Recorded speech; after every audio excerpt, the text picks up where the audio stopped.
పుణ్యక్షేత్రం.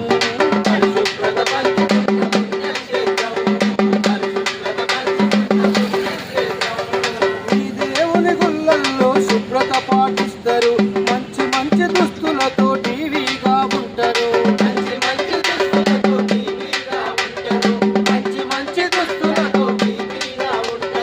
మీ చుట్టుపక్కల చెత్త చెదారమున్న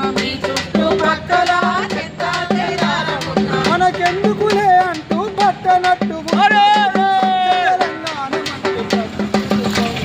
పరిశుభ్రతపరుచుకున్న పుణ్యక్షేత్రం. పరిశుభ్రతపరుచుకున్న పుణ్యక్షేత్రం.